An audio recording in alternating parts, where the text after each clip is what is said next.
I think we accidentally this year became much better foragers. Not because we necessarily sat down by the kitchen table and decided together that this year we would be much better foragers. Instead, it was something that happened along the way as our path towards self-sufficiency has shifted a bit. We are doing the things that we always do. We go on nature walks, we take the kids to the ocean or to playgrounds. But we have also been living here some years now. It will soon be 5 years that we have lived in this area. So we are now much more aware of that if we go to a playground with the children, maybe there are some black currants and maybe there are some wild apples in this plantation. And just yesterday we went rosehip foraging by the ocean while there was a local event at the harbor that the kids had a really great day at. So as our children has become older, our son is 4 years now and our daughter is 1 year, it has become much easier when we're out in nature that they can explore pretty safely. We are still in the area, of course, but maybe we're picking some berries, maybe we're picking some apples or something else that we've noticed. Even already in winter, we started getting some mushrooms from the local area. So as our family life has been changing, because of the children are growing, almost like weeds, they do eat their fair share though. And when we are picking berries with the children, we also have to pick them faster than they can eat them. So there has been some large positives. If you look in our freezer, it is bursting with berries and other products that we have to do something about in the kitchen. But there has also been some drawbacks. As children gets older, they need to go later to bed. So, and now it's raining, of course. So normally when we put the children to bed, I go out in the vegetable garden to do some work.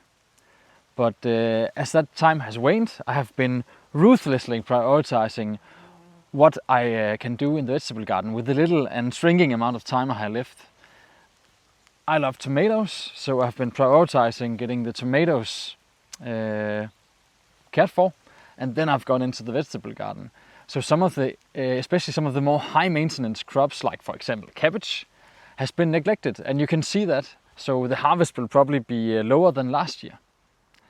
But fortunately, we have some pretty low maintenance crops. For example, potatoes, broad beans and pumpkins. They don't need much work at all, and they are really growing. So we will have a lot to eat. And just yesterday we had some of the last pumpkins from last year. We also finished some of the last beets. So even though we will grow a little bit less, I think we will have a lot of new things because we have planned a lot of things to do with all of these berries that we have picked.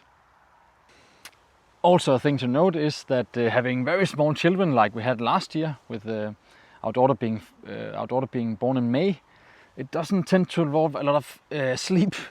So now we are sleeping a little bit more. We are still up in the night, but we get more continuous sleep. And that has also had a good effect because last year I remember several times taking my son to pick different berries, and we were maybe a month off.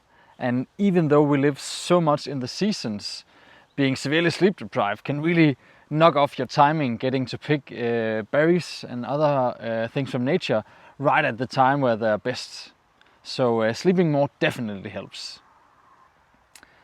But depending on where you are in the world, find a hot or a cold beverage and follow along as you can see how our path towards self-sufficiency has changed this year because of our family life also evolving. So yeah, follow along. Some of it actually started right where we're sitting right now. This is a little birch grove just south of our old farm. And in winter, our small daughter was finally big enough to be carried in a rucksack. And we found some mushrooms down here that you can use for needle holders. So we picked a whole bunch of those.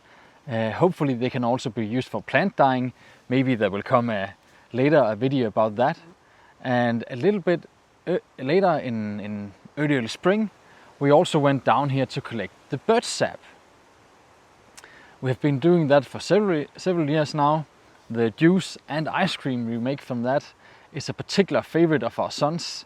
And when you see him hearing the trickle of birch sap going down into the bottle, that is a really nice sight. So we've been prioritizing that each year, and now our daughter can also go with us on these tours. In spring, something else also came along that we look forward to each year: the first rhubarbs. This year we drove the rhubarbs. We put buckets on top of them to get some really early rhubarb with some of our plants. We have been expanding our rhubarb growing area for some time now, so some of them we try to get really early. We are also really lucky that some family who live close by have a let's call it an immortal patch of rhubarb, because every year we go there and we cut them all the way down. We don't follow any of the rhubarb rules, and it grows behind an old barn, and there must be something nice in the earth there, because it grows back quite quick. So we have a large patch of rhubarb ourselves that we pick with the children, and we also can get some from family.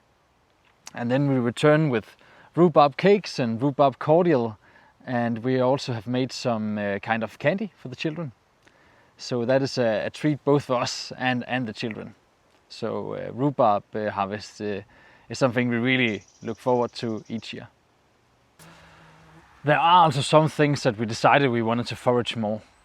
And one example is nettles. We have plenty of nettles growing around our old farm. I always tend to get burned by nettles whenever I go into the vegetable garden, for example. So in early spring we collected a lot of nettles and made the best soup I've had in a long time.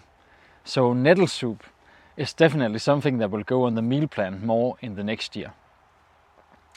It is also a dream of ours to become much better at foraging mushrooms, and though we haven't had much luck at last year's mushroom hunts, we were pretty lucky that all the way along our gravel road in the very early spring we found something called vormosseroner, and they were really delicious, and we could very easily go with the baby stroller, and me and our son could pick as many mushrooms as we could fill in a big cart. And then summer came along and everything started ripening around us. I might somewhere have some footage, almost mythical, of strawberries, because while I remember picking a lot of strawberries, I don't remember seeing any in the kitchen. They were simply eaten as fast as we could pick them by our children. Also the currants really came nicely, and black currants, for example, we have 2 ancient bushes in the garden, and we've also planted out a lot more, and they give really good this year. Maybe 6, 7 or 8 kilos. We got some big buckets of black currants.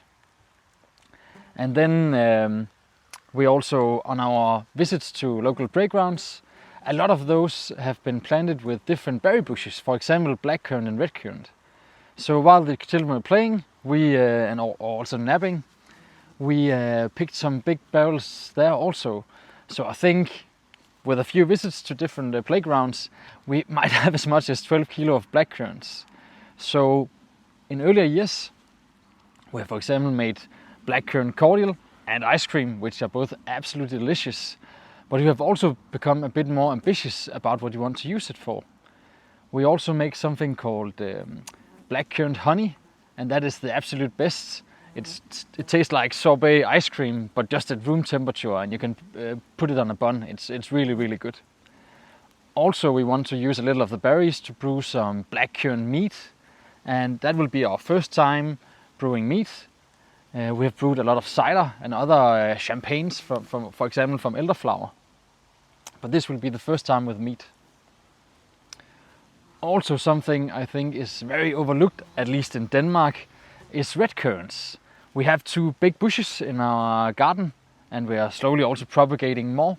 But they give many more red currants than we can ever pick. And we also invite neighbors over to pick some of them, because there are simply so many. They're usually made into cordial and ice cream, but this year we thought, okay, when the children have eaten all the strawberries and we don't have any strawberries for strawberry cake, let's make some red currant cake. And that was so good. So now every year I think red currant cake will be an absolute thing we must do when the red currants arrive. But with my comment about playgrounds, try to be on the lookout for hedgerows or other public parks, other like third places where you can pick, because for self-sufficiency you don't necessarily need to grow everything home in your own garden. Last year was the first year that we tried growing beans. We grew a lot of broad beans, about 17 kilos after we potted them. This year we dialed that down a bit because we still had some left, and we sort of also changed our approach. I had been told that you could dry them on the plant or else do it outside, but in the Danish climate, which will very soon turn very wet and cold, that was simply not an option.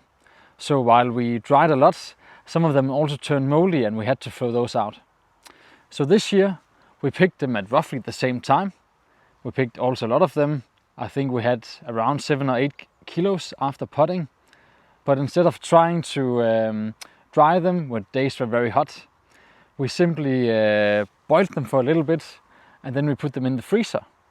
Because the thing we also found that broad beans can be a lot of work in the kitchen. If you let them dry out, you will have to boil them and then pull out the rind and then boil them again to eat them. And we have mainly used them as falafels. They are really, really delicious that way. So we thought that maybe if we keep them as fresh beans in the freezer, that would be easier to use in the kitchen. Also, when we have been eating them fresh over the summer, we have made a version of shakshuka. We traveled many years ago now to Morocco and learned some pretty great dishes down there, where broad beans and also with eggs from the chickens fit really well into. Hvad så, Astrid?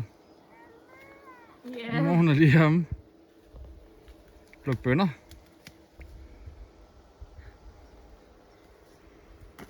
Hvordan tog den ned?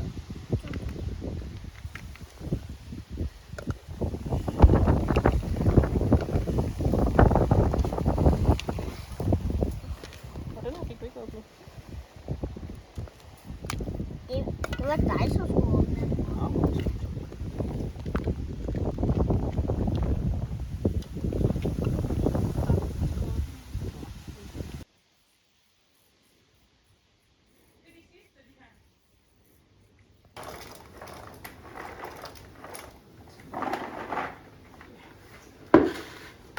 Sætter vi dit ur til.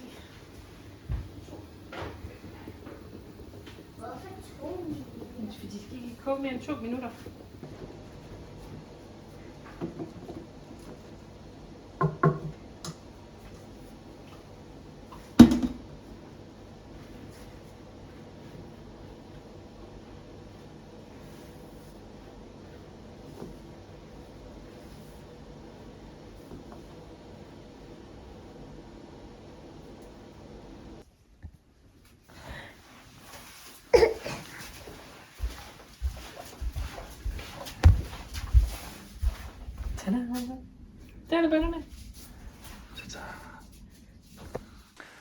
We've also had some luck with another type of bean in our son's little vegetable garden.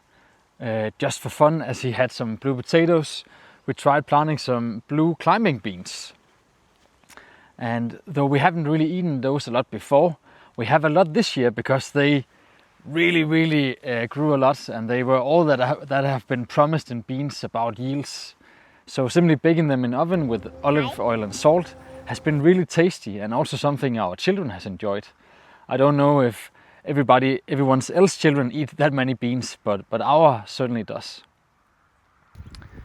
There has been some little kind of beetle, broad bean beetle. So some of the beans went bad, but nothing is wasted here. So we gave them to the chickens, and they certainly seemed to enjoy them. And we got some really nice eggs those days. Something we're on the lookout for every summer is elderflowers. We have our vegetable garden pretty much covered in elderflower, but some years we have to cut them back a bit, otherwise they will end up shattering over all of the vegetable garden. But there are plenty of hedgerows out here where in June you can begin to see some white glimmers, and that is when you must absolutely go and pick your elderflowers.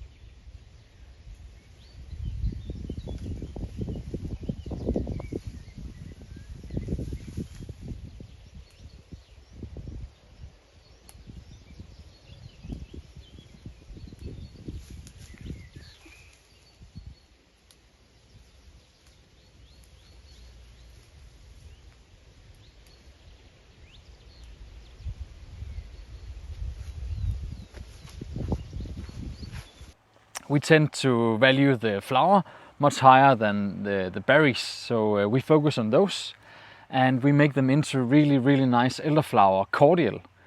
And when you have that much cordial, you of course also have to brew some of that into elderflower cider. And this year we absolutely nailed the sweetness on the elderflower cider. Last year it was a bit sweeter, almost more like a dessert wine, but this year it's a bit less sweet, still pretty sweet, and a bit more crisp, and you can really taste the flower. It's like drinking a flower. So in June, be on lookout in the hedgerows for elderflowers. As we have been living in the area for almost 5 years now, we have also grown into the local community. So now we know our neighbors, and though living in a rural area, our neighbors are very far scattered. This year, some of them called us because when you speak about your vegetable garden and foraging and what you're into, people listen. So they planted a large hedgerow, and accidentally almost all of those were chokeberries. So they called us up and said that they had more chokeberries again this year than they could ever reasonably pick.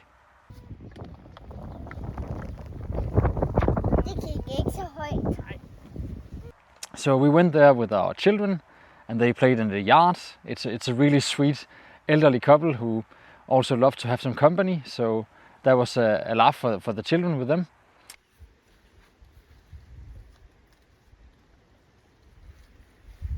Må jeg være med? Mm. Men hvad med de der små er for noget?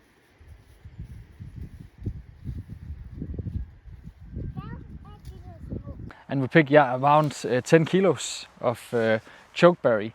That will mainly be made into cordial, but it's also good for ice cream and can be mixed also into cider, which gives a really nice result.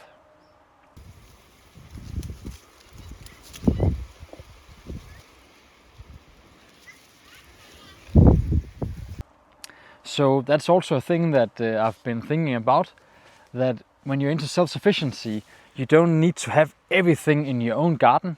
It can be in hedgerows, and it can also be at your neighbor's garden if they have more than they ever need to pick. For example, chokeberries, which are plentiful. We also planted our own chokeberry bushes a few years ago, but I think this year was the first year that they put on a couple of berries. But we will have to wait some more years for those to really get into action.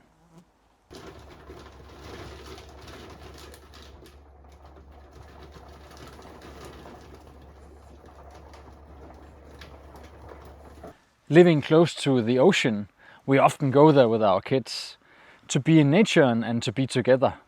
And this year there was a yearly event at a local harbor where there's also an excellent playground, so where we often go with the kids. And we combine that with picking rosehips. Last year we also picked some rosehips, but we didn't really know what to do with them. But this year we did.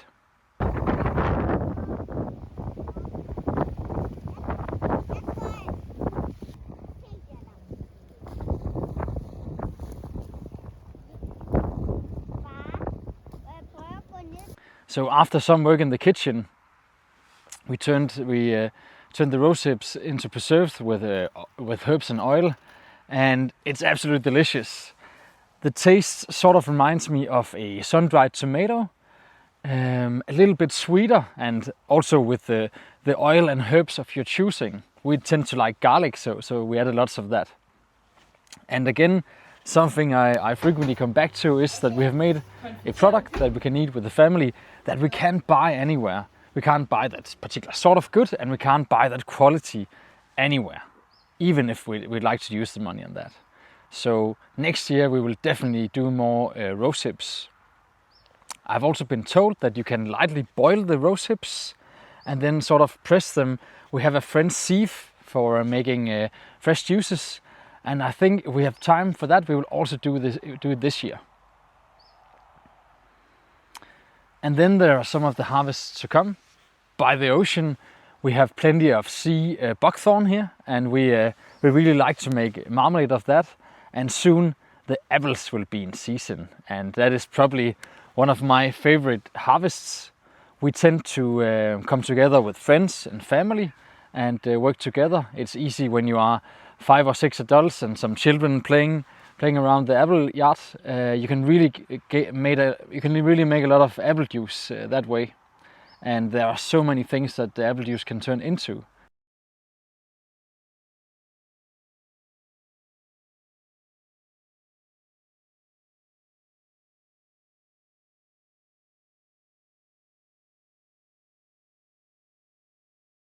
We're also lucky enough that we have a family nearby who are also into vegetable gardening. And this year they had a really huge harvest. We went there for a normal family visit to have a cup of coffee, and also because they have some plum trees that in no time at all we picked 10 kilos of plums from. And while we were at that, they also had way too much in their vegetable garden that they could eat. So we got to bring something home with us. Beets and onions and a lot of tomatoes, which we are all going to preserve. It isn't entirely one-sided though. We made, for example, cucumber plants for their greenhouses, and I think every grandfather out there can appreciate harvesting beets in his vegetable garden while his granddaughter are taking her first step just outside the vegetable garden. That's quite something. It has also changed the way we meet our family. We used to go there for a cup of coffee, but now we always have to go out and look at the vegetable garden also with the grandparents and also with our children to see how well things are growing. It's simply a different kind of being together, and a room that I really appreciate that we have together. So as usual, now there's some work in the kitchen. We're preserving the plums and the tomatoes, the onions, everything, and the beets we will eat raw and maybe make some pickled beets. And also some of the onions will be turned into a sort of onion marmalade, which is absolutely delicious. We often use it on pizza, and we have a lamb and onion marmalade pizza on the meal plan, which I can't wait for. My mouth is watering just from thinking about it. Looking back at all this, I don't think we've actually become any less self-sufficient than we were last year. We have grown a little bit less food in our vegetable garden, but we have foraged way more food than we have ever done before. As our kids have been growing older, it has just been changing. So we have spent less time in the vegetable garden and more with our kids, but we have been really good at looking at the hedgerows, in public parks or at playgrounds, what is available and growing right around us. And even though it sounds like I have totally neglected the vegetable garden, that isn't the whole truth. I have been working there, but we have for sure grown a lot more weeds than we did last year. But our chickens have been very happy about that, and we have gotten some really good eggs out of it. Also, the chickens have stolen some time for building projects that could have been used in the vegetable garden. So on the whole, I think we are actually on a different path to self-sufficiency and gotten more done than we did last year, even with having small children. And if that is something that is interesting you, how do you live a sustainable rural life with having small children, I think you should consider subscribing. We'll show what works and what doesn't work, and how to work within a very limited time allotment as you have when you have small children. We also have way more projects that we do than we have time to film them. So if you want to decide what the next video should be about, please throw a comment below. Might have seen some of the things we're doing on our other social media, and as we don't have time to film it all and share it in the way we do now, you can decide, so throw a comment below. I think we could do a whole video just about black currants if that's something you're interested in, because for example this year we're going to be doing so many things with it, but unfortunately you can't taste the video, so there might be other projects, for example more involving plant dyes or handcraft that Katrine have in the pipeline. So maybe you're interested in that. But for now, I think I'll say see you in the next one.